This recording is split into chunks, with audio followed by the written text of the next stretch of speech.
মৰমৰ ছাত্ৰ-ছাত্ৰীসকল তোমালোকক বিকিৰণ ক্লাছেছলৈ স্বাগতম জনাইছোঁ।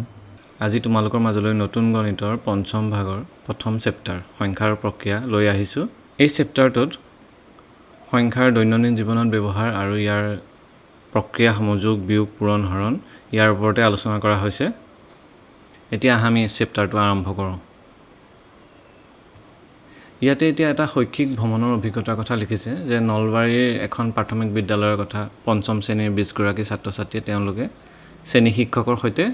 শৈক্ষিক ভ্ৰমণৰ বাবে গুৱাহাটীলৈ ওলালে আৰু গাইপতি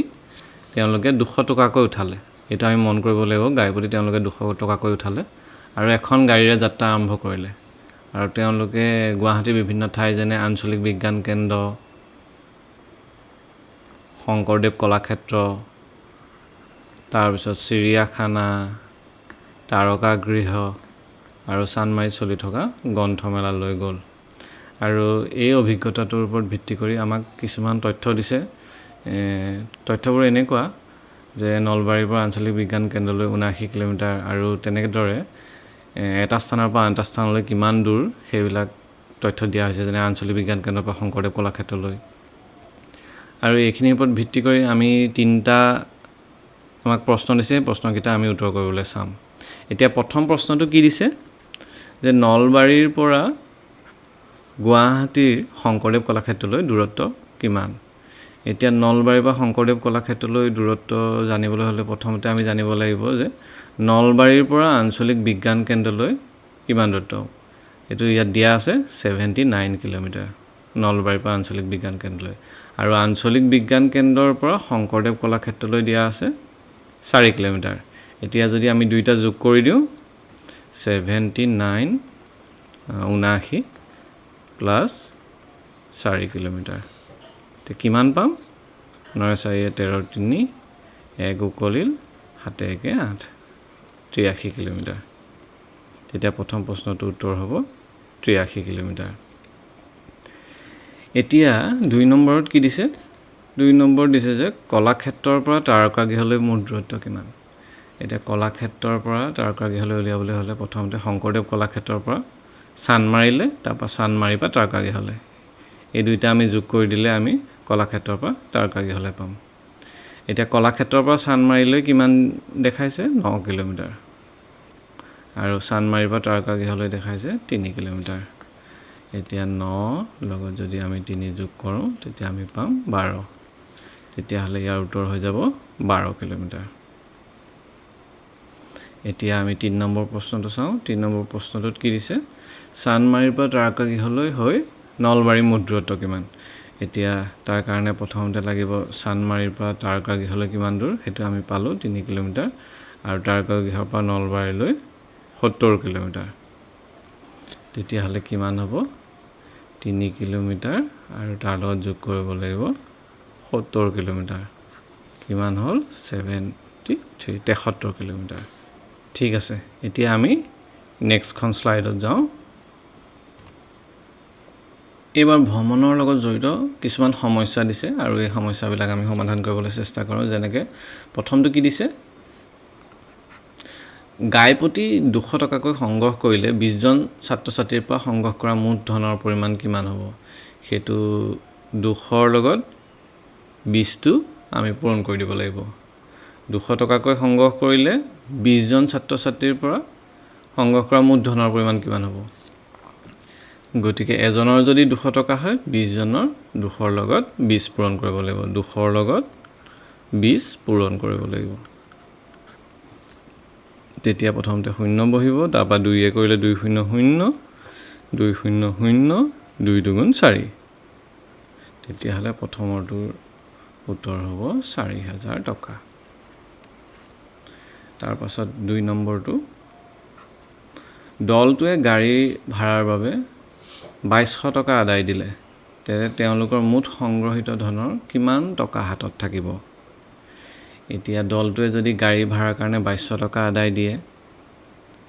তেতিয়া তেওঁলোকৰ সংগ্ৰহিত ধনৰ কিমান হাতত থাকিব। তেওঁলোকে সংগ্ৰহ কৰিছিলে কিমান? 4000 টকা, 4000 টকা, আৰু তাৰে যদি 2200 টকা গাড়ী ভাড়াত দিয়ে, তে বাকী কিমান থাকিব সেইটো পাবলৈ হ'লে আমি 4000ৰ পৰা 2200 টকাটো বিয়োগ কৰিব লাগিব এতিয়া 4000 ৰ পৰা যদি আমি 2200 2200 2200টোক আমি 2200 বুলিও ক'ব পাৰোঁ 4000 ৰ পৰা 2200 টকা যদি আমি বিয়োগ কৰোঁ কিমান পাম 0 0 এতিয়া আমি 0 ৰ পৰা 2 বিয়োগ কৰিব নোৱাৰোঁ সেইটো কাৰণে 4 ৰ পৰা 1 এটা যদি লৈ আহোঁ ইয়াত হৈ যাব 3 4 ৰ পৰা যদি 1 এটা ইয়ালৈ লৈ আহোঁ তেতিয়া ইয়াত হৈ যাব 3 আৰু ইয়াত হৈ যাব 10 তে 10 ৰ পৰা 2 বিয়োগ কৰিলে পাম আমি 8 আৰু 3 ৰ পৰা 2 বিয়োগ কৰিলে পাম আমি 1 তেতিয়া হৈ যাব কিমান টকা আমাৰ হাতত থাকিব 1800 টকা তেতিয়া 2 নম্বৰটো উত্তৰ হৈ যাব 1800 টকা এতিয়া 3 নম্বৰটো চাওঁ 3 নম্বৰটোত কি লিখিছে আঞ্চলিক বিজ্ঞান কেন্দ্ৰত প্ৰৱেশ টিকটৰ বাবে 21 জনৰ শিক্ষক সহ কৈছে গাইপতি 10 টকাকৈ জমা দিয়াত টিকেটৰ বাবে মুঠ খৰচ কিমান হ'ব এতিয়া প্ৰৱেশ টিকেটৰ বাবে 21 জনৰ গাইপতি যদি 10 টকাকৈ দিয়ে তেতিয়া আমি কিমান পাম তেতিয়া সেইটো পাবৰ কাৰণে আমি কি কৰিব লাগিব 21 জনৰ এজনৰ যদি 10 টকাকে কাটে তেতিয়া হলে 21 জনৰ হ'ব 21 পূৰণ 10 তেতিয়া হলে কিমান হ'ব 0 1 গুণ 1 1 2 গুণ 2 210 তেতিয়া হলে 21 জনৰ গাইপতি 10 টকা কাটিলে মুঠ খৰচ হ'ব 210 টকা আৰু বাকি কিমান থাকিব বাকি আমাৰ সংগ্ৰহ হৈছিলে 4000 টকা তাৰ পৰা আমাৰ 2200 টকা খৰচ কৰিলো গাড়ী ভাড়াৰ কাৰণে তেতিয়া আমি 2200 টকাটো বিয়োগ কৰি পালো 1800 টকা এতিয়া 1800 টকাৰ পৰা 210 টকাটো আমি মাইনাস কৰিব লাগিব বিয়োগ কৰিব লাগিব তেতিয়া আমি পাম বাকি থকা টকাৰ পৰিমাণ এতিয়া এইটো বিয়োগ কৰিবলৈ হলে 0 ৰ পৰা 0 গলে 0 এতিয়া 0 ৰ পৰা 1 বিয়োগ কৰিব নোৱাৰো 8 ৰ পৰা 1 এটা যদি আমি এফালে লৈ লওঁ তেতিয়া 10 হ'ব 10 ৰ পৰা 1 গলে থাকি যাব 9 আৰু ইয়াত 1 এটা যে আমি লৈ লৈছিলো হেতু কাৰণে ইয়াত আছিল 7 7 ৰ পৰা 2 বিয়োগ কৰিলে থাকিব 5 আৰু 1 টো তললে নামি আহিব তেতিয়ালে উত্তৰটো পাম আমি 1590 টকা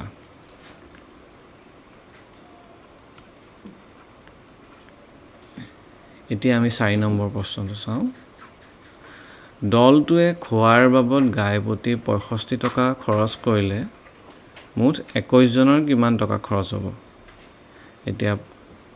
গাইপতি যদি 65 টকাকে খৰচ কৰে 21 জনৰ খৰচ উলিয়াবলৈ হলে আমি 65 ৰ লগত 21 পূৰণ কৰিব লাগিব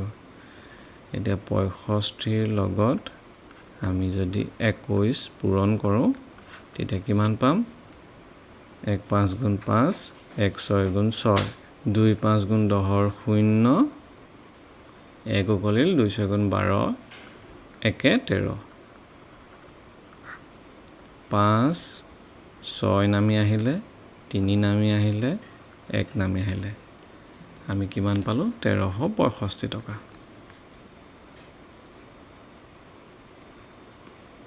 এতিয়া দলটোৰ হাতত কিমান জমা থাকিলে 5 নম্বৰত কি দিছে এতিয়া দলটোৰ হাতত কিমান জমা থাকিলে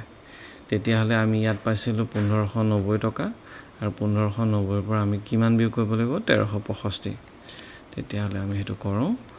1590 ৰ পৰা আমি 1365 বিয়োগ কৰোঁ কিমান পাম 9 ৰ পৰা এফালে 1 এটা গুচি আহিলে তেতিয়া ইয়াত 10 হ'ল 10 ৰ পৰা 5 গলে 5 থাকিলে তেতিয়া 1 টো যে গুচি গৈছিলে হেতু কাৰণে ইয়াত থাকি গল 8 8 ৰ পৰা 6 বিয়োগ কৰিলে পাম আমি 2 এতিয়া 5 ৰ পৰা 3 বিয়োগ কৰিলে আমি পাম 2 তেতিয়া আৰু 1 ৰ পৰা 1 গলে 0 গতিকে হেতু আমি ইয়াত বহুৱাৰ কোনো প্ৰয়োজন নাই তেতিয়া দলটোৰ হাতত জমা থাকিব কিমান 225 টকা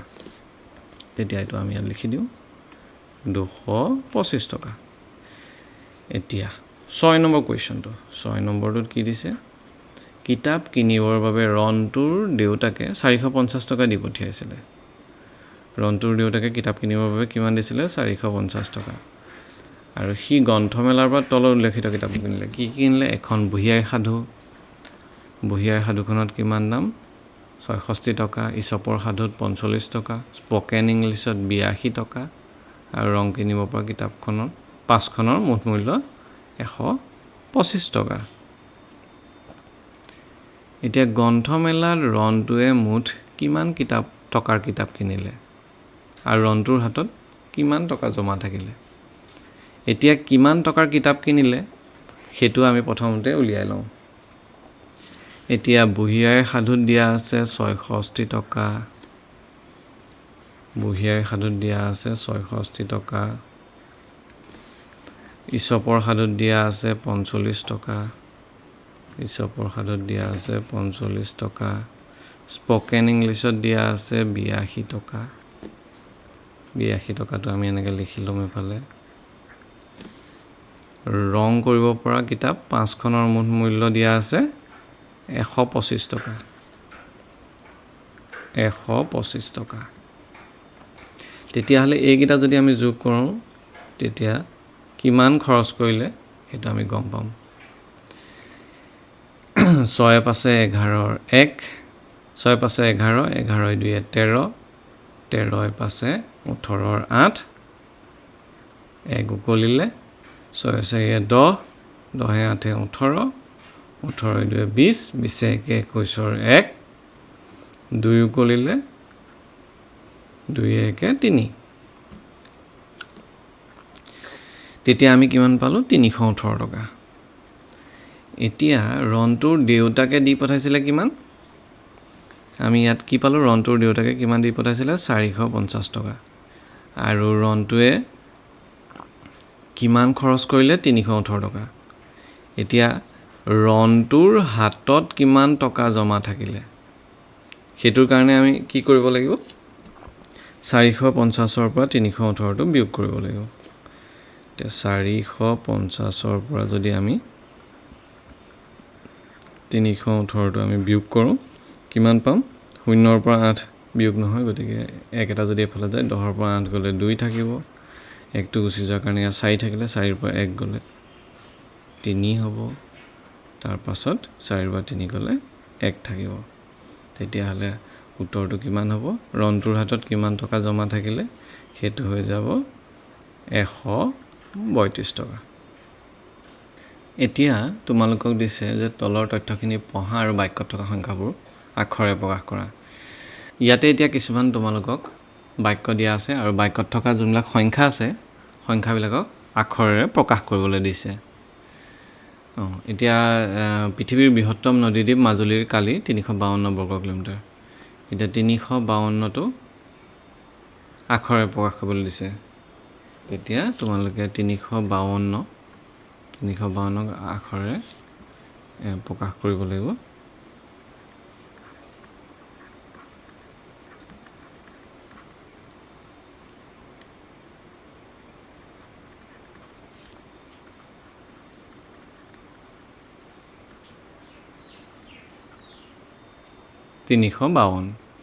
তেনেদৰে বাকী যোনবোৰ সংখ্যা আছে বাক্যত থকা সেইবিলাক হৈ গ'ল ৬০০, ১৫৫৬, ১৬০৫, ১৯৩০। তেনেদৰে যোনবিলাক বাক্যত থকা সংখ্যাবিলাক আছে সংখ্যাবিলাক তোমালোকে আখৰেৰে লিখিব চেষ্টা কৰিবা। ভিডিঅ'টো পজ কৰি ল'বা আৰু তোমালোকে ৬০০ বাকী যোনবিলাক সংখ্যা আছে সংখ্যাবোৰ লিখিবৰ কাৰণে চেষ্টা কৰিবা। ইয়াতে কিছুমান তোমালোকক সংখ্যা দিয়া আছে আৰু তোমালোকে সংখ্যাবোৰ স্থানীয় মানত ভাঙি লিখিবলৈ কৈছে আৰু মণিখলাত ভৰাবলৈ কৈছে। এতিয়া কেনেদৰে আমি স্থানীয় মানত ভাঙি লিখিম আৰু মণিখলাত ভৰাম তোমালোকে এতিয়া ওপৰতে এটা উদাহৰণ দিয়া আছে, সেই উদাহৰণটো চাই লৈ আমি বুজি লওঁ। এতিয়া ১০৬১ মণিখলাত ভৰাবলৈ হ'লে কি কৰিব লাগিব?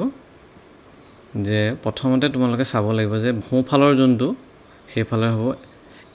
ঘৰ, সেইটো একক, তাৰপাছত আহিব দহক, তাৰপাছত আহিব শতক, তাৰপাছত আহিব হাজাৰ। এতিয়া ১০৬১টো যদি চাওঁ তেতিয়া সোঁফালৰ পৰা যোনটো প্ৰথম হ'ব সেইটো হৈ যাব এককৰ ঘৰ। স্থানীয় মান তাৰ কিমান আছে? ১, গতিকে এইফালে আমি এটা মণি ভৰাম। তাৰ পাছৰ ঘৰটো হ'ব দহকৰ ঘৰ। দহকৰ ঘৰত আমি কেইটা মণি ভৰাব লাগিব 6টা মণি ভৰাব লাগিব এইটো হৈ যাব দহকৰ ঘৰ তাৰ পাছৰটো আহি যাব শতকৰ ঘৰ শতকৰ ঘৰটো 0 গতিকে হেতু আমি মণি ভৰাব নালাগে তাৰ পাছত আহিব হাজাৰৰ ঘৰ হাজাৰৰ ঘৰটো 1 আছে গতিকে হাজাৰত আমি এটা মণি ভৰাব লাগিব আৰু ঠিক তেনেদৰে আমি স্থানীয় মানত ভাঙি লিখিবলৈ হলে কি কৰিব লাগিব এইটো আমি কেনেকৈ পাইছিলো এইটো একক দহক শতক হাজাৰ এটা হাজাৰত কিমান আছে 1 আছে গতিকে আমি 1000 লিখিব লাগিব আৰু শতকৰ ঘৰত 0 গতিকে আমি 0 শতক তাৰ পাছত 6 আছে গতিকে 6 দশক আৰু 1 একক এতিয়া আমি বেলেগ এটা কৰি চাওঁ এইটো কৰি চাওঁ 205 টো আমি কি কৰিম 205 আমি সদায় সোঁফালৰ পৰা চাম সোঁফালৰ পৰা চালে তেতিয়া কি পাম এইটো একক এইটো দহক 5 টো হৈ যাব একক 0 টো হৈ যাব দহক আৰু 2 টো হৈ যাব শতক তেতিয়া হলে প্ৰথমতে কি লিখিব লাগিব 2 টো শতক হ'ব 2 শতক 2 শতক তাৰ পাছত আহিব 0 টো এফাল বাজু চাওঁ একক দহক 0 টো দহকৰ স্থানত আছে গতিকে লিখিব লাগিব 0 দহক আৰু তাৰ পাছত 5 টো আছে এককৰ ঘৰ গতিকে লিখিব লাগিব 5 একক আৰু এটো যদি আমি মণিখলাত ভৰাও তেতিয়া কি কৰিব লাগিব এককৰ ঘৰত আমি কিমান পালো 5 গতিকে আমি ইয়াতে 5টা মণি ভৰাব লাগিব এইটো হৈ যাব এককৰ ঘৰ এইটো হৈ যাব এককৰ ঘৰ এইটো দহক আৰু এইটো শতক এতিয়া আমি এককৰ ঘৰত 5টা ভৰাও 1 2 3 4 5টা দহকৰ ঘৰত আমাক নালাগে দহকৰ ঘৰত 0 আৰু শতকৰ ঘৰত আমি 2টা মণি ভৰাব লাগিব 1 2 ঠিক আছে বাকিখিনি তোমালোকে পাৰিবা বুলি ভাবিছো মই আৰু এটা দেখাই দিছো এইটো 1234 এতিয়া আমি যদি সোঁফালৰ পৰা যদি চাওঁ 4 টো থাকিব এককৰ ঘৰত 3 টো থাকিব দহকৰ ঘৰত 2 টো থাকিব শতকৰ ঘৰত আৰু 1 টো থাকিব হাজাৰৰ ঘৰত এতিয়া এইটো যদি আমি স্থানীয় মান ভাঙি লিখো তেতিয়া হলে আমি কি কৰিব লাগিব 1 টো যেহেতু হাজাৰৰ ঘৰত গতিকে লিখিব লাগিব 1000 বুলি লিখিব লাগিব 2 টো যেহেতু শতকৰ ঘৰত আছে এফাল পৰা হিচাপ কৰি চাম একক দহক শতক 2 টো শতকৰ ঘৰত 2 শতক 3 টো দহকৰ ঘৰত আছে গতিকে 3 দহক হ'ব আৰু 4 টো এককৰ ঘৰত আছে 4 একক হ'ব মই তোমালোকক মুখেৰে কৈ দিছো আৰু তোমালোকে বাকি লিখিবা প্ৰেক্টিস কৰিবা এতিয়া যদি আমি সোঁফালৰ পৰা চাওঁ এককৰ ঘৰত মণি নাই গতিকে এককৰ ঘৰত আমি 0 বহাম দহকৰ ঘৰত 1 2 3 4টা মণি আছে গতিকে দহকৰ ঘৰত আমি 4 বহাম শতকৰ ঘৰত 1 আছে গতিকে শতকৰ ঘৰত আমি 1 বহাম আৰু হাজাৰৰ ঘৰত 1 2 গতিকে হাজাৰৰ ঘৰত আমি 2 বহাম আৰু সংখ্যাটো কি হ'ব আমি সংখ্যাটো ইয়াত আখৰে লিখিম এতিয়া এটো হৈ যাব 2000 হাজাৰ ঘৰত 2 আছে 2140 গতিকে আমি কি বুলি লিখিম ইয়াতে সংখ্যাটো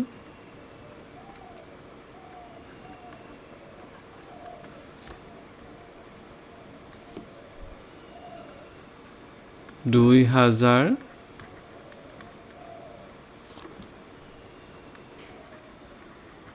140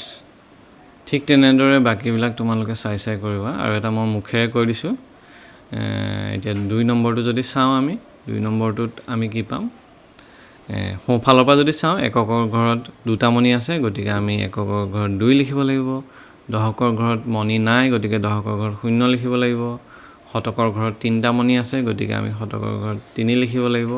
আৰু হাজাৰৰ ঘৰত যেটো মণি নাই, হাজাৰৰ ঘৰত 0 লিখিব লাগিব। আৰু তেতিয়া সংখ্যাটো কি হৈ যাব 302। ঠিক তেনেদৰে বাকি দুটা প্ৰবলেম তোমালোকে নিজে কৰিবা। এতিয়া আমি কমা দি কেনেকৈ সংখ্যা লিখে সেইটো শিকিম। এতিয়া প্ৰথম সংখ্যাটো লিখা আছে 1111। ইয়াতে 4টা অংক আছে আৰু আমি কমা দি লিখিবলৈ হ'লে প্ৰথমতে এটা কথা জানিব লাগিব যে সদায় সোঁ ফালৰ পৰা প্ৰথমে 3টা অংক এৰি কমা হয়। এতিয়া এইটোত একক, দশক, শতকৰ পাছত শতকৰ আৰু হাজাৰৰ ঘৰৰ মাজত কমা হয়। আৰু সাধাৰণতে যেতিয়া এটা সংখ্যা দিয়া থাকে সদায় সোঁ ফালৰ পৰা 3 নম্বৰ অংকটোৰ পিছত কমা বহে, তাৰ পাছত ক্ৰমান্বয়ে দুটা অংকৰ পাছত কমা বহে। ধৰি লৈ এটা সংখ্যা 1 2 3 4 5 6 1 2 5। এতিয়া এই সংখ্যাটোৰ আমি কমা বহাবলৈ হ'লে ক'ত বহাব লাগিব? প্ৰথমতে সদায় সোঁ ফালৰ পৰা 3টা অংকৰ পাছত, তাৰ পাছত ক্ৰমান্বয়ে 2টা অংকৰ পাছত, তাৰ পিছত ক্ৰমান্বয়ে 2টা অংকৰ পিছত। এইটোৱে নিয়ম। এতিয়া যদি আমি শেষৰ সংখ্যাটোৰ ক্ষেত্ৰত 98,541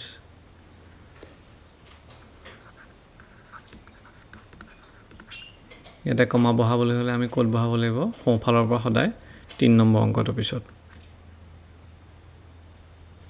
আৰু ইয়াত আগত বহাবলগীয়া নাই, যিহেতু আগত 2টা অংকৰ পিছতহে আকৌ কমা বহাব লাগে। এতিয়া আমি যদি এটা সংখ্যা লিখি লওঁ,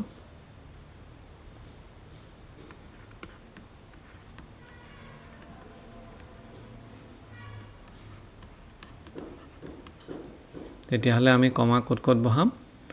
সোঁ ফালৰ পৰা 3টা অংকৰ পিছত, তাৰ পাছত 2টা অংক, তাৰ পাছত 2টা অংক, এনেকৈ বহাম। ঠিক আছে। আৰু বহলাই কেনেকৈ লিখিম আমি? বহলাই লিখা এতিয়া এইটো লিখিব লাগিব 1111। 1111।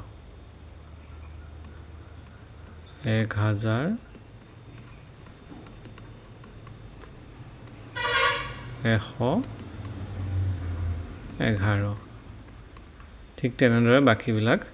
বাকীকেইটা সংখ্যা তোমালোকে কমা দি লিখিবলৈ চেষ্টা কৰিবা আৰু কাষত বহলাই লিখিবলৈ চেষ্টা কৰিবা। এতিয়া আমি ডাঙৰ সংখ্যা কেনেকৈ পঢ়ে শিকি লওঁ। এতিয়া ইয়াতে এটা সংখ্যা দিয়া আছে, সংখ্যাটো মই ওপৰত লিখি লৈছোঁ 4 1 6 5 8 9 4 7 3। এতিয়া এই সংখ্যাটো আমি কেনেকৈ পঢ়িম? ইয়াৰ কাৰণে সংখ্যাটোক প্ৰথমতে আমি এটা গোটত ভাগ কৰি ল'ব লাগিব। এতিয়া ইয়াতে লিখা আছে প্ৰথম যোনটো সোঁ ফালৰ পৰা যদি চাওঁ আমি প্ৰথম 3টা অংকক আমি একেলগে পঢ়িম আৰু এই 3টাক আমি এককৰ গোট বুলি ক'ম।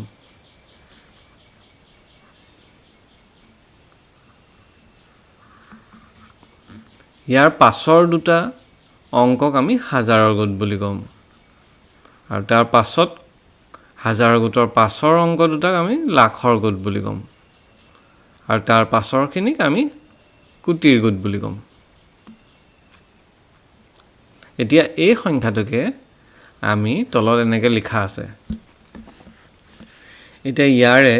এই 3টা অংকক আমি একেলগে পঢ়িম। এইটো এককৰ গোট আৰু এককৰ গোটত কি থাকিব? শতক, দশক আৰু একক। এতিয়া এই 3টাক আমি একেলগে কেনেকৈ পঢ়িম? 473। ইয়াতে 3 যোনটো স্থানীয় মান 3 হ'ব। 7টো যিহেতু দশকৰ ঘৰত আছে, 7ৰ স্থানীয় মানটো 70 হ'ব আৰু 4 স্থানীয় মানটো 400 হ'ব। আৰু এই 3টাক আমি একেলগে পঢ়িম কেনেকৈ? 473। ইয়াৰ পাছৰ 2টা কি হ'ব? হাজাৰৰ গোটত পৰিব। এতিয়া 9ৰ স্থানীয় মান হৈ যাব 9000 আৰু 8ৰ স্থানীয় মান হৈ যাব 80000 আৰু এই দুটা একেলগে কিমান হ'ব ৮৯,০০০ আৰু ইয়াৰ পাছত আহিব লাখৰ গোট লাখৰ গোটত থাকিব এই দুটা অংক এতিয়া ৫ৰ স্থানীয় মান হৈ যাব ৫ লাখ আৰু ৬ স্থানীয় মান হৈ যাব ৬০ লাখ গতিকে আমি দুইটা মিলাই ৬৫ লাখ হ'ব দুইটা মিলাই আমি কি বুলি কম ইয়াৰ স্থানীয় মান কিমান হ'ব ৬৫ লাখ আৰু ইয়াৰ পাছত আহি যাব কোটিৰ গোটৰ আমি এই দুইটা একেলগে পঢ়িম ইয়াতে এতিয়া ১ৰ স্থানীয় মান হৈ যাব ১ কোটি আৰু ৪ৰ স্থানীয় মান হৈ যাব ৪০ কোটি এই দুইটা একেলগে কেনেকৈ পঢ়িম ৪১ কোটি আৰু যেতিয়া আমি এটা ডাঙৰ সংখ্যা দেখা পাওঁ সদায় সংখ্যাটোক সোঁফালৰ পৰা আমি প্ৰথম ৩টা অংক এৰি তাৰ পাছত এটা কমা দিওঁ তাৰ পাছত আকৌ দুটা অংক এৰি এটা কমা দিম তাৰ পাছত আকৌ দুটা অংক এৰি এটা কমা দিম তেনেকৈ আমি গৈ থাকিম এতিয়া সদায় প্ৰথমতে ৩টা অংক এৰি কমা তাৰ পিছত দুটাকৈ আমি কমা দি যাম এতিয়া প্ৰথম যোনটো গোট হ'ব এইটো এককৰ গোট হ'ব এইটো আমি একেলগে পঢ়িম ৪৭৩ তাৰ পাছত পঢ়িম এইটো হাজাৰৰ গোট হ'ব গতিকে এইটো হৈ যাব ৮৯,০০০ এইটো একেলগে পঢ়িম ইয়াৰ পাছতে আহিব লাখৰ গোটত কি হ'ব ৫ৰ স্থানীয় মান হৈ যাব ৫ লাখ আৰু ৬ স্থানীয় মান হৈ যাব ৬০ লাখ দুইটা আমি যদি একেলগে পঢ়োঁ তেতিয়া হৈ যাব ৬৫ লাখ ইয়াৰ পাছত আহি যাব কোটিৰ গোটত ১ৰ স্থানীয় মান ১ কোটি আৰু ৪ৰ স্থানীয় মান ৪০ কোটি দুইটা যদি একেলগে পঢ়োঁ তেতিয়াহ'লে হৈ যাব ৪১ কোটি এতিয়া আমি সহজতে এটা ডাঙৰ সংখ্যা যদি পাওঁ তাক আমি ধুনীয়াকৈ পঢ়িব পাৰিম বুলি ভাবিছোঁ এতিয়া আমি আৰু এটা উদাহৰণ চাই লওঁ এতিয়া এইটো এটা সংখ্যা দিয়া আছে মই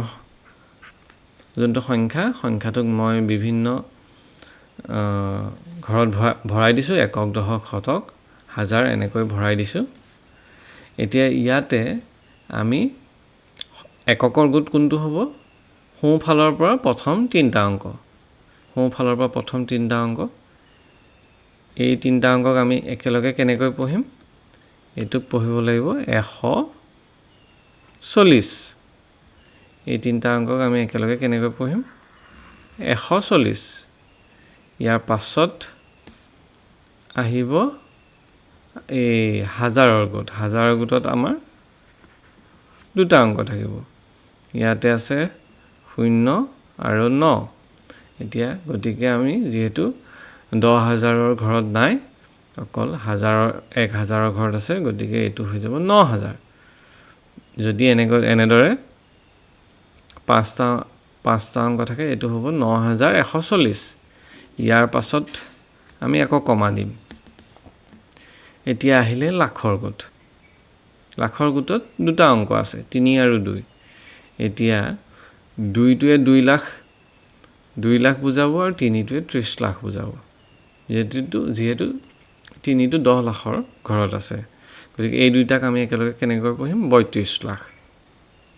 তেতিয়াহ'লে আমি যদি ইয়ালৈকে থাকে সংখ্যাটো তেতিয়াহ'লে কিমান হ'ব ৩২,০৯,১৪০ আৰু ইয়াৰ পাছতো যদি থাকে তেতিয়া আমি কোটিৰ ঘৰত ধৰিম এতিয়া কোটিৰ ঘৰত কি আছে ৫ আৰু ২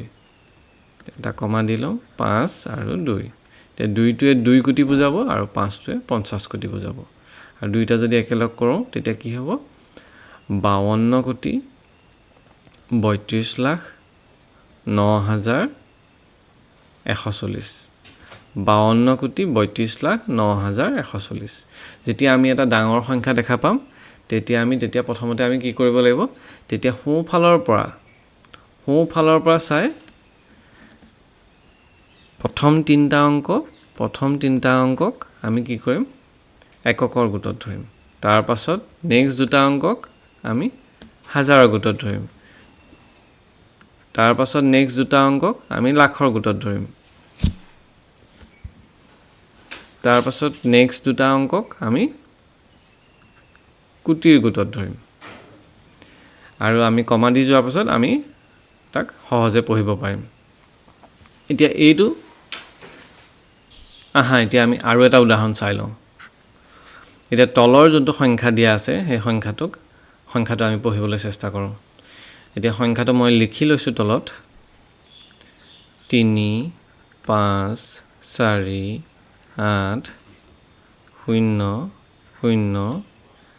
3 0 8 এতিয়া প্ৰথমতে আমি কি কৰিম প্ৰথমতে আমি কমা বহাব লাগিব এতিয়া তিনটা অংক এৰি সোঁফালৰ পৰা ইয়াত এটা কমা বহিব দুটা অংক এৰি ইয়াত এটা বহিব দুটা অংক এৰি ইয়াত এটা বহিব আৰু এতিয়া আমি এইটো এটা গোট তিনটা অংকৰ এটা গোট এই দুটা অংকৰ এটা গোট এই দুটা অংকৰ এটা গোট আৰু এই দুটা অংকৰ এটা গোট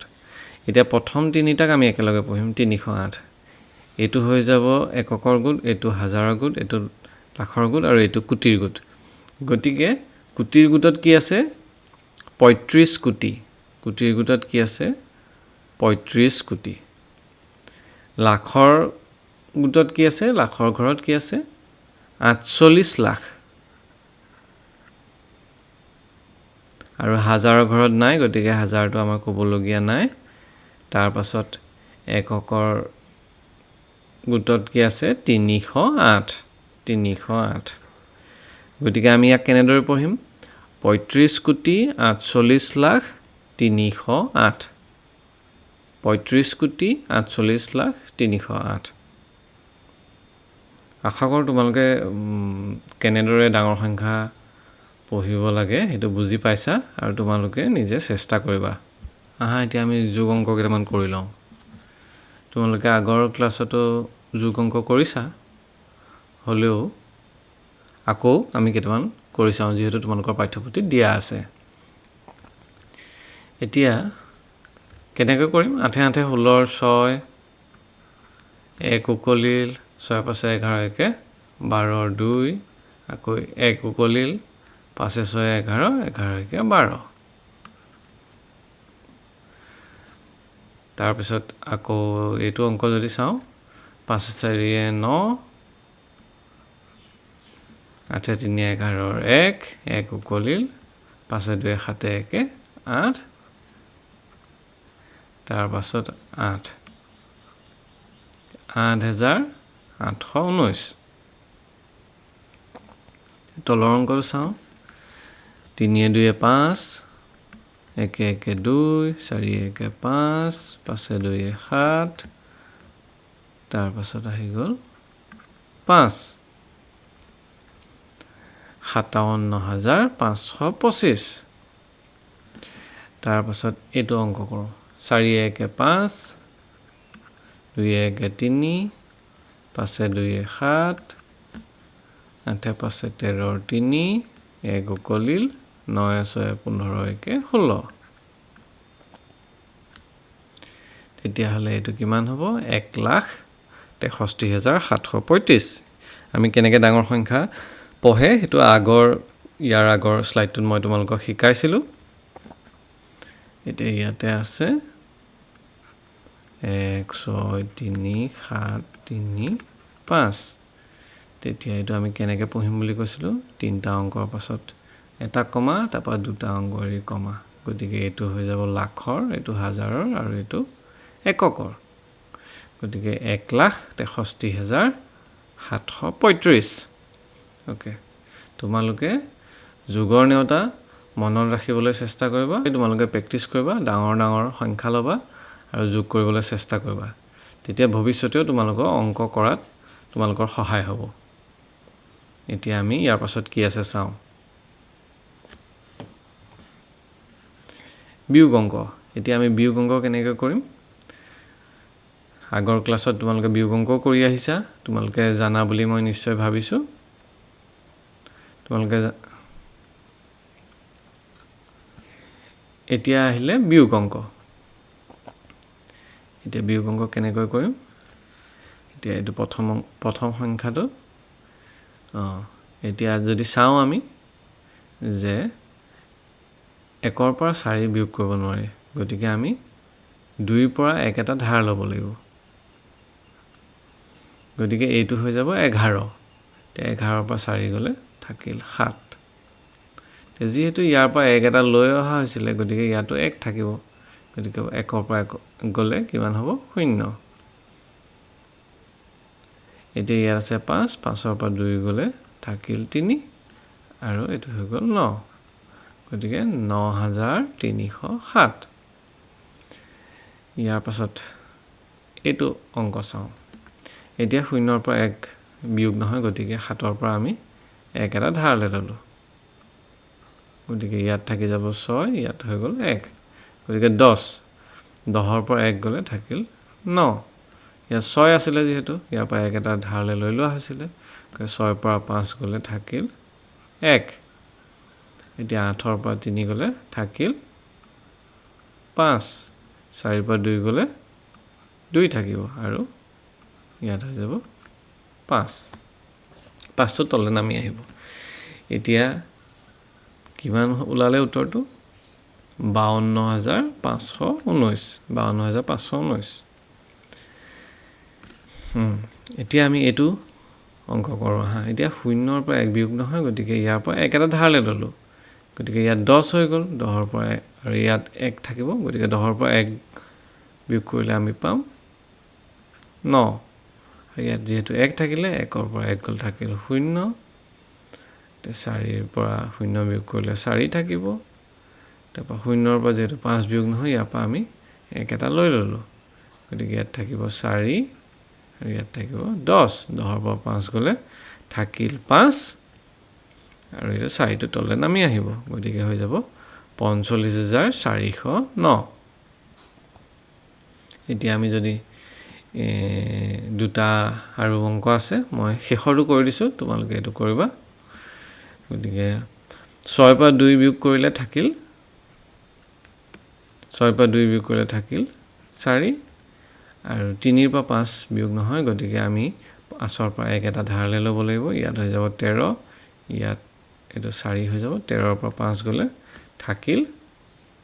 8 আৰু 4 থাকিলে 4 ৰ পৰা আকৌ 8 বিয়োগ নহয় গতিকে ইয়াৰ পৰা আকৌ 1 এটা ধাৰলৈ ল'ব লাগিব ইয়াত হৈ যাব 14 আৰু ইয়াত হৈ যাব 1 গতিকে 14 ৰ পৰা 8 গ'ল থাকিল 6 1 ৰ পৰা 9 বিয়োগ নহয় গতিকে ইয়াৰ পৰা আকৌ 1 এটা ধাৰলৈ ল'ব লাগিব ইয়াত থাকি যাব 4 ইয়াত হৈ যাব 11 11 ৰ পৰা 9 বিয়োগ কৰিলে 2 থাকিব আৰু 4 ৰ পৰা 1 বিয়োগ কৰিলে কিমান থাকিব 3 তেতিয়া উত্তৰটো হৈ যাব 32684 তোমালোকে বিয়োগ নেওতা মুখস্থ কৰিবা ভালদৰে আৰু মুখস্থ কৰিলে তোমালোকৰ বিয়োগ অংক কৰাত সহায় হ'ব আৰু যিমান পাৰা যোগ অংক বিয়োগ অংক নিজে পাতি ল'বা বা বেলেগক পাতিবলৈ দিবা দি পেলাই যোগ বিয়োগ পূৰণ হৰণ সেইখিনি কৰিবা সেইখিনি যেতিয়া তোমালোকে সহজতে কৰিবলৈ পাৰিবা তেতিয়াহে তোমালোকে বাকি অংকবিলাকতো ভালদৰে কৰিব পাৰিবা লগতে তোমালোকৰো এটা বিশ্বাস আহিব অংকৰ প্ৰতি তোমালোকৰ এটা বিশ্বাস আহিব তোমালোকে তেতিয়া অংক ভালকৈ কৰিব পাৰিবা এতিয়া ইয়াৰ পাছত কি আছে এতিয়া ইয়াতে বিয়োগফল দিয়া আছে এইটো এটা বিয়োগ অংক আৰু ইয়াতে কিছুমান খালী জেগা দিয়া আছে এতিয়া সেই খালী স্থানত কি অংকটো হ'ব সেইটো আমি সঠিক অংকটো বহাব লাগে এইটো সহজ বিয়োগ অংকৰ নিচিনাই ইয়াৰ আগত আমি কৰি অহা বিয়োগ অংকৰ নিচিনাই এতিয়া 6 পৰা 4 গ'লে থাকি যাব 2 গতিকে এইটো ঘৰত বহিব 2 এতিয়া 5 ৰ পৰা কিমান বিয়োগ কৰিলে আমি 4 পাম 1 বিয়োগ কৰিলে 4 পাম গতিকে ইয়াত বহিব 1 তাৰপাছত এতিয়া ওপৰৰ ঘৰটো খালী দিয়া আছে তাৰপাছত 5 মানে কিমানৰ পৰা 5 বিয়োগ কৰিলে 8 পাম 13 ৰ পৰা 5 বিয়োগ কৰিলে আমি 8 পাম কিন্তু ইয়াতে আমি 13 বহাব নোৱাৰোঁ ইয়াতে আমি বহাব লাগিব 3 তেতিয়া আমি 3 বহালে কি হয় আমি 3 ৰ পৰা যেহেতু 5টো বিয়োগ কৰিব নোৱাৰোঁ তেতিয়া আমি 9 ৰ পৰা 1 এটা ধাৰলৈ লওঁ তেতিয়া 9 ৰ পৰা যদি 1 এটা ইয়াতে যদি 3 বহে 9 ৰ পৰা 1 এটা যদি আমি ধাৰলৈ লওঁ তেতিয়া ইয়াত হৈ যাব 8 তেতিয়া 8 ৰ পৰা 2 বিয়োগ কৰিলে আমাৰ মিলি আছে নে নাই 8 ৰ পৰা 2 বিয়োগ কৰিলে 6 পাম গতিকে মিলি আছে গতিকে ইয়াতে বহিব 3 তেতিয়া এতিয়া আমি কৰি চাওঁ পুনৰ 6 পৰা 4 গ'ল থাকিল 2 5 পৰা 1 গ'ল থাকিল 4 3 পৰা যেহেতু 5 বিয়োগ কৰিব নোৱাৰি গতিকে ইয়াৰ পৰা 1 এটা ধাৰলৈ ললো 13 হ'ল 13 পৰা 5 গ'ল থাকিল 8 তাৰ পাছত যেহেতু ইয়াতে এটো 8 হৈ গ'ল 1 এটা ইয়ালে ধাৰলৈ লোৱা হৈছিল গতিকে 8 পৰা 2 গ'ল থাকিল 6 গতিকে এইটো আমি পাই গলো এতিয়া আৰু এটা দিয়া আছে হেতু আমি কৰি চাওঁ 6 পৰা যেহেতু 9 বিয়োগ নহয় গতিকে আমি 1 এটা ধাৰলৈ ললো এটো 16 হ'ল আৰু এফালে 3 হ'ল গতিকে 16 পৰা 9 গ'ল থাকিল 7 আৰু এফালে 3 পৰা কিমান বিয়োগ কৰিলে আমি 3 পাম 3 পৰা 0 বিয়োগ কৰিলে আমি 3 পাম এতিয়া ইয়া 3 পৰা 2 বিয়োগ কৰিলে 1 পাম আৰু 7 পৰা 5 বিয়োগ কৰিলে 2 থাকিব গতিকে আমি খালি স্থানত এটাত 0 আৰু এটাত 2 এটো উত্তৰ আমি পাই গলো তেনেদৰে তোমালোকেও কিতাপত যোনখিনি তোমালোকক প্ৰবলেম দিয়া আছে বিয়োগফল চাই সঠিক অংক বহাবলে খালি বাকচত এই তোমালোকে তেনেকৈ কৰিবা এতিয়া আমি পূৰণ অংক কৰিম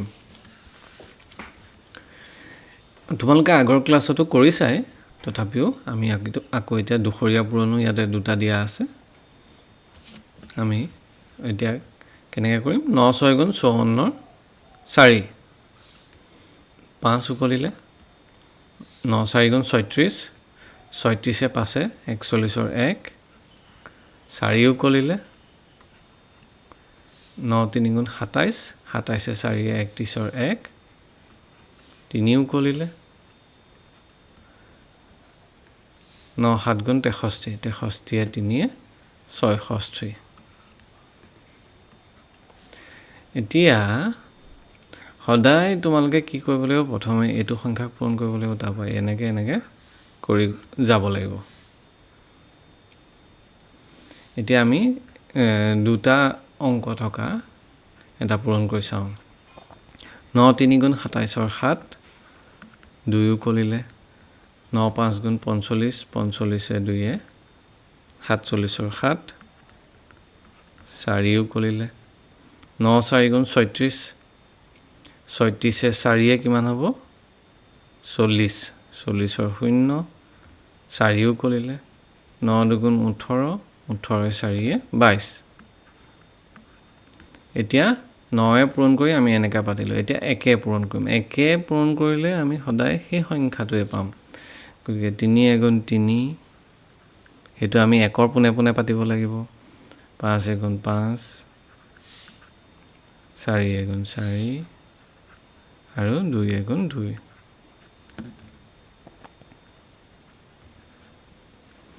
এতিয়া এটো 7 7 দিনে 10 0 1 উকলিলে 5 1 6 4 2 6 2 2 4 এতিয়া কেনেকৈ কৰিলো এটো আমি প্ৰথমতে 9 3 9 5 9 4 9 2 আৰু তাৰ পিছত 1 3 1 5 1 4 1 2 এতিয়া 9 কৰাটো আমি এই 9ৰ পুনে পুনে পৰা আৰম্ভ কৰিম তাৰ পিছত ইফালে পাতি যাম তাৰ পিছত 1 কৰাটো তেনেকৈ 1ৰ পুনে পুনে পাতিম প্ৰথমতে তাৰ পিছত এনেকৈ কৰি যাম তাৰ সংখ্যাবিলাক ঠিক ধৰা এনেকৈ পুনে পুনে যোগ কৰি যাব লাগিব পূৰণৰ অংক কৰিবৰ কাৰণে পূৰণৰ নেওতা তোমালোকে ভালদৰে মুখস্থ কৰিব লাগিব তেতিয়াহে পূৰণ অংক কৰিবলৈ সহজ হ'ব এতিয়া মই এইটো অংক কৰি দেখাই দিছো এইটো 8 8 0 লগত পূৰণ কৰিলে 0 হ'ব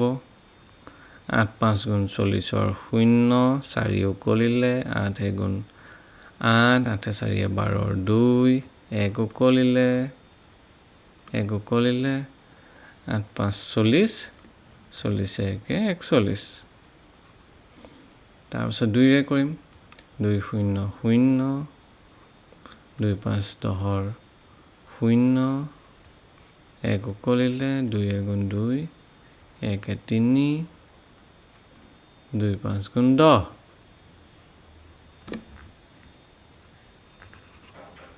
0 0 2 4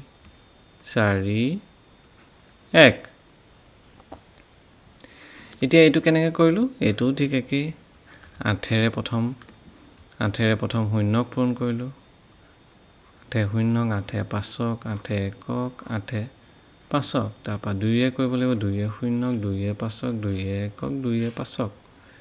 তাৰপিছত যোনখিনি পালোঁ প্ৰথমতে 8 পূৰণ কৰোঁতে 8ৰ পোনে পোনে বহালোঁ তাৰপিছত লাহেকৈ বাওঁফালে আমি তেনেকৈ আগবাঢ়ি গৈ থাকিম তাৰপৰা 2য়ে পূৰণ কৰোঁতে প্ৰথমতে 2ৰ পোনে পোনে তলত বহাব লাগিব তাৰপাছত লাহে লাহে বাওঁফালে বহাই গৈ যাব লাগিব আৰু যোগ কৰোঁতেও তেনেকৈ পোনে পোনে যোগ কৰি গ'লেই হ'ল এতিয়া তোমালোকে পূৰণ কৰোঁতে তোমালোকৰ কিবা অসুবিধা হৈছে নেকি তোমালোকৰ যোগ বিয়োগ কৰোঁতে কিবা অসুবিধা হৈছে নেকি তোমালোকে এইটো কমেণ্টত জনাবা যদি তোমালোকক আৰু পূৰণৰ প্ৰেক্টিছ কৰিব লাগে তেতিয়াহ'লে মই এক্সট্ৰাকৈ যোগ বিয়োগ পূৰণ হৰণ এইখিনি প্ৰক্ৰিয়াৰ কাৰণে সৰহকৈ অংক লৈ আহিম তোমালোকেও কৰিব পাৰিবা লগতে কৰিম আমি এতিয়া ইয়াৰ পাছত কি আছে আমি চাওঁ এতিয়া এটা সমস্যা দিছে সমস্যাটো আমি ভালদৰে পঢ়ি পেলাই সমাধান কৰিব লাগিব ইয়াতে কি লিখিছে বিনোদৰ দেউতাকে মাঘ বিহুৰ সময়ত নিজৰ মাছ পোহা পুখুৰীৰ ৰৌ মাছ বেছি 20,000 টকা কমন কাপ মাছ বেছি 25,500 আৰু আৰি মাছ বেছি 2,500 টকা পালে তেওঁ মাছ বেছি মুঠতে কিমান টকা অৰ্জন কৰিলে গতিকে ৰৌ মাছ বেছি পালে 20,000 টকা কমন কাপ মাছ বেছি পালে 25,500 টকা আৰু আৰি মাছ বেছি পালে 2,500 টকা গতিকে আমাক মুঠ কিমান টকা অৰ্জন কৰিলে হৈছে গতিকে মুঠ টকা উলিয়াবলৈ হ'লে তিনিওটা আমি যোগ কৰিব লাগিব এতিয়া ৰৌ মাছ বেছি কিমান পাইছিলে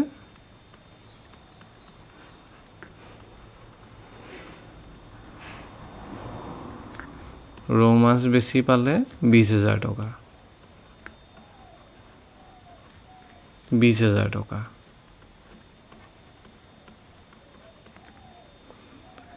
কমন কাৰ্প মাছ বেছি পালে 25,500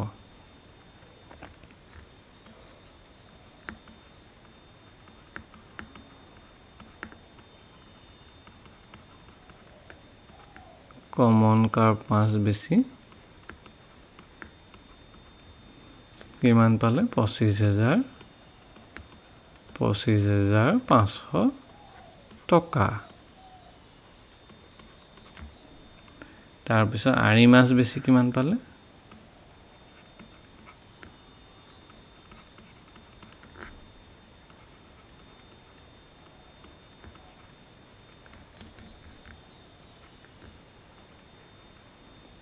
আৰি মাছ বেছি পালে 2,500 টকা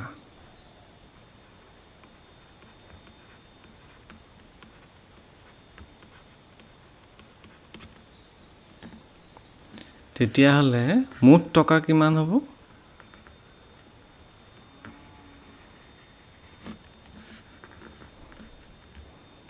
তেতিয়াহ'লে মুঠ টকা কিমান হ'ব এই তিনিওটা যোগ কৰিব লাগিব ইয়াতে যেতিয়া আমি টকাৰ পৰিমাণকেইটা বঢ়াইছোঁ মানে সংখ্যাকেইটা যেতিয়া বঢ়াইছোঁ তেতিয়া এটা বস্তু আমি চাব লাগিব যাতে আমি ইটোৰ পোনে পোনে সিটো পাতো এতিয়া 20,000 25,000 আৰু 2,500টো পাতোতে এই হাজাৰৰ ঘৰত পোনে পোনে এই দুইটো পাতিব লাগিব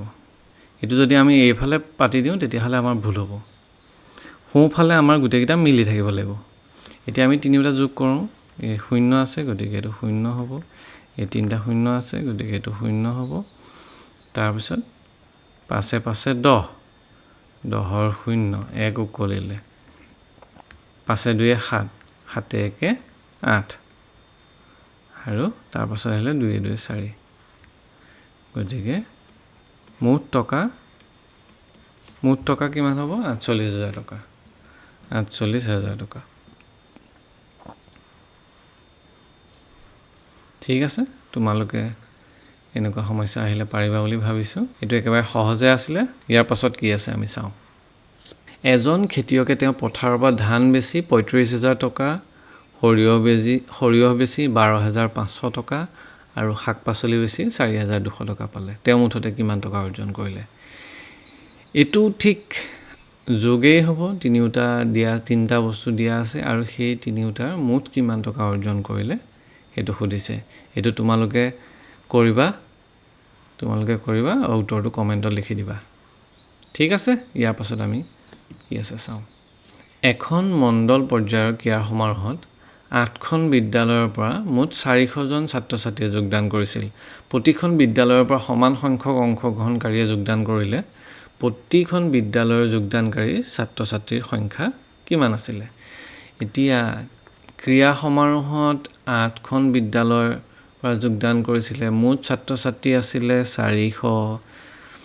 গতিকে প্ৰতিখন বিদ্যালয়ৰ পৰা যদি সমানকে অংশগ্ৰহণকাৰীয়ে যোগদান কৰে তেতিয়া হলে কিমান হ'ব যেতিয়া আমি এনেকুৱা এটা সমস্যা পাওঁ তেতিয়া সদায় প্ৰথমতে আমি কি কৰিব লাগিব প্ৰথমতে ইয়াতে কি দিয়া আছে আমি হেতু বিচাৰি উলিয়াব লাগিব প্ৰথমতে আমি প্ৰশ্নটো পঢ়িব লাগিব ভালদৰে বুজিব লাগিব আৰু ইয়াতে প্ৰথমতে আমি চাব লাগিব যে ইয়াতে কি দিয়া আছে আৰু কি উলিয়াবলৈ দিছে ইয়াতে কি দিয়া আছে ইয়াতে দিয়া আছে যে 8খন বিদ্যালয়ৰ পৰা 400 জন ছাত্ৰ-ছাত্ৰীয়ে যোগদান কৰিছিল আৰু আমি ইয়াৰ পৰা কি পাওঁ গতিকে আৰু কি উলিয়াবলৈ দিছে যে প্ৰতিখন বিদ্যালয়ৰ যোগদানকাৰী ছাত্ৰ-ছাত্ৰীৰ সংখ্যা কিমান আছিল এতিয়া মুঠ ছাত্ৰ-ছাত্ৰীৰ সংখ্যা যদি 400 হয় তেতিয়া হলে 8খন বিদ্যালয়ৰ পৰা যদি তেওঁলোকে অংশগ্ৰহণ কৰে এখনৰ কিমান হ'ব হেতু উলিয়াবলৈ হলে আমি 8 ৰে হৰণ কৰিব লাগিব 8 ৰে যদি হৰণ কৰোঁ কিমান পাম 8 5 40 আৰু শূন্যটো বহি যাব গতিকে কিমান হ'ব 50 জন ছাত্ৰ-ছাত্ৰীয়ে প্ৰতিখন বিদ্যালয়ৰ পৰা 50 জন ছাত্ৰ-ছাত্ৰী অংশগ্ৰহণ কৰিছিল গতিকে 50 জন কৈ যদি 8খন বিদ্যালয়ৰ পৰা অংশগ্ৰহণ কৰে তেতিয়া মুঠ 400 জন ছাত্ৰ-ছাত্ৰী হ'ব ঠিক আছে তোমালোকে বস্তুটো বুজি পাইছা বুলি ভাবিছো ইয়াৰ পাছত তোমালোকক 5টা এনে ধৰণৰ সমস্যা দিয়া আছে তোমালোকে এইগিটা নিজে কৰি চাবা তোমালোকে কমেন্টত জনাবা যদি কিবা অসুবিধা পাইছা তেতিয়া তোমালোকক ইয়াতে 5টা সমস্যা দিয়া আছে আৰু এইগিটা তোমালোকে নিজে কৰিবা যদি কিবা অসুবিধা পোৱা তেতিয়া হলে তোমালোকে কমেন্টত জনাবা আজিলে ইমানতে শেষ কৰিছো তোমালোকে যোগ বিয়োগ পূৰণ হৰণ এইগিটা যিমান পাৰ প্ৰেক্টিস কৰিবা আৰু বিশেষকৈ যোগ বিয়োগ আৰু পূৰণৰ নেওতাখন ভালদৰে মুখস্থ কৰিবা যাতে তোমালোকক বাকি অংকবিলাক কৰাটো সহায় হয় আৰু তোমালোকে যদি ভিডিওটো ভাল পাইছা তেতিয়া হলে লগৰখিনিৰ লগত শ্বেয়াৰ কৰিবা ইয়াতে তোমালোকক এৰিছো ধন্যবাদ